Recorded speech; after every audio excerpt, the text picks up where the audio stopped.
In the previous lesson, we explore again how we can model different ways with different techniques, different tools in Blender. And we started again with hard poly modeling, then we get into more soft using bevel, and then more and more soft until we get into the organic and let's say more sculpting, digital sculpting type of modeling. And also we saw some different types of snaps that can help us and modifiers like generators and deformers. So we're going to leave the parts concerning the 3D modeling, and we're going to start talking about lights and also about rendering, because when we talk about rendering and visualization, we talk about lighting, we talk about materials, and then of course the cameras and the final touches in the render settings. Now, before we move on, the only thing I want to show you here is that they added recently this new tool. So every time that Blender updates, it's probably going to change just a little bit, just slightly, and some new tools could appear. And so you need to stay updated. So we try to publish video guides every day. So subscribe to the channel to stay updated and join the channel if you want to support us. So let's see together with this new tool, box carve. And I'm going to select just an object that I want to apply this to.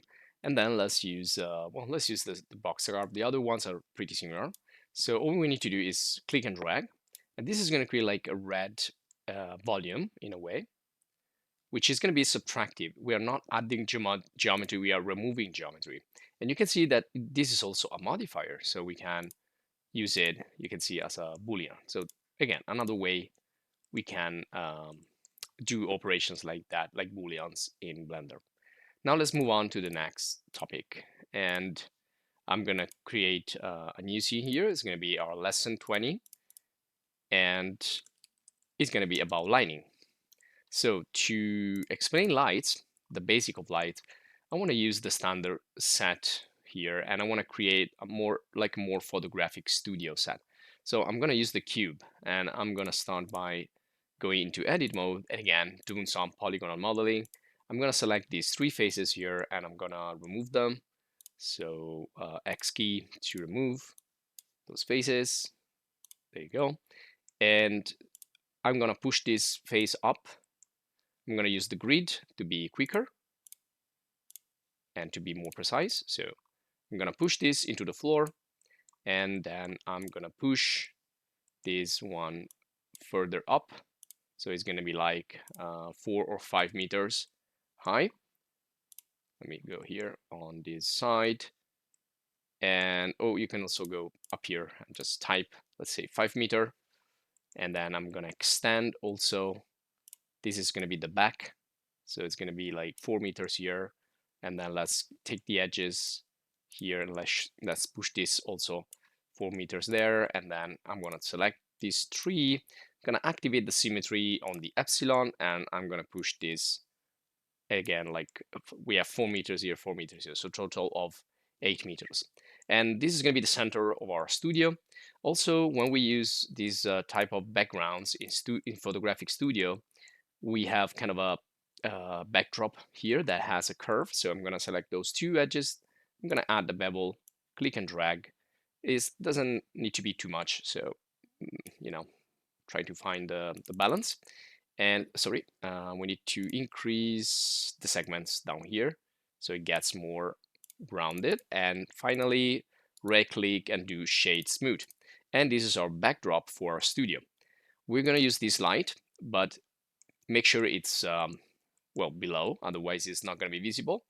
And let's just start to do some rendering, because again, it's all about the render. So we need to go here for sphere, and we can start to render. So you can see the light, it's above and it's not projecting any photons in our scene. So I'm gonna push this down, and now I'm gonna turn off the snap to the grid, and I'm gonna put this down here. So this is the basic light that we usually find in Blender, and it's called omnidirectional light, and it's also called spherical light or point light, depending on the software. Now, the good news is that when you learn how to use lights and the basics, you can then apply the same theories in any 3D modeling and rendering tool or software. So if I go here, we can see all the properties of the light. And these are the main lights in Blender. So we have a point light, which is again omnidirectional. It goes in every direction. Then we have the sign light, which goes in only one direction right there. And you can just change the direction. And this simulates the infinite light of the sun. And also, we may need to increase the render quality. So we need to go here in the render properties, change into cycles, which is the most advanced. And you can see it's going to take more time, more effort from your computer. And you can see up here the samples that is calculating. And once it gets to 1024, it's going to stop and it's going to say rendering done. So every time you do something else, like adding another light or changing anything into the scene, this is going to restart. So it's a continuous rendering process. It's kind of a little bit challenging if you don't have a strong computer. So you can pause the rendering up here anytime in this corner of the 3D viewport, and you can see here rendering pause, or you can play back anytime. So it's going to restart where you left off. Now, another couple of interesting notion here is the device. You can use the CPU, so the processor if you have a strong processor. Otherwise, you can use the GPU if you have a strong graphic card. And probably you're going to use this one here. You can see now it's already finished the render. So, well, other settings, we're going to talk about those later on. Let's focus on the lights and how we can use them. So this is the sunlight. So now we can see it a little bit better. And every time we use a light, that's going to project some shadows. The more the light is concentrated, the sharper the shadows.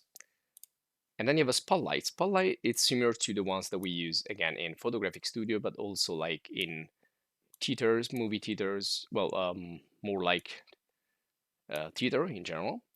But also can simulate like a street lamp if it comes from above, or any ceiling lamp. And it's basically projecting, well, not in one, it has one source, but it has like a cone of photons that are projecting light into the scene. So it's different from the sun, which is going in only one direction. This one here has like one source of multiple directions within a cone, and you can change the radius of the light, so it could become bigger and smaller. You can see there, and it affects the way the shadows are projected, but we're gonna come back on this later. And also you can change the cone of light. You can make a bigger cone, smaller cone, and like a fall off zone. And then we have the area. Area will project from an area, so not one point of source, but like an area. And this could be bigger. You can see that that's the area right there. So again, we are changing the sides. Also, you can use the gizmos. The yellow gizmos always help you to do something, like the circle will help you to point that light somewhere, etc., etc. So this is a pretty diffuse light, as you can see. So the more the light is diffused, whether it's a point or a spot or an area, the more the shadow will be blurred and not sharp. But again, we're gonna come back in this. So to continue, what we need now is a subject to test the shadows, to test the lighting, etc., etc. So this can be used for, you can put a model here to do a photo shooting, or you can put some product to do product visualization or ProdViz. So let's get something from the web. Now I've chosen this asset right here from Sketchfab. It's called Megan, so you can search for it. And the author is this one here, so you can search also for the author. And we can download this 3D model in GLB format. So just download it, because we're going to use this as our model, as our subject in the photographic studio. You can see this is created using Meshi AI, which is a website that generates artificial intelligence 3D models. And we also dedicated a video guide about this in our channel, so you can search for this also in our channel to check the video guide. Also, if you want to do ProdViz, I suggest you have a look to Twinmotion, because it's really good for visualization, either for exteriors, interiors, and products.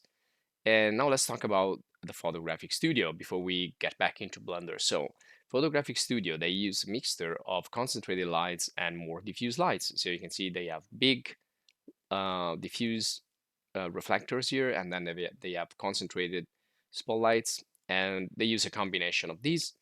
And usually they use this type of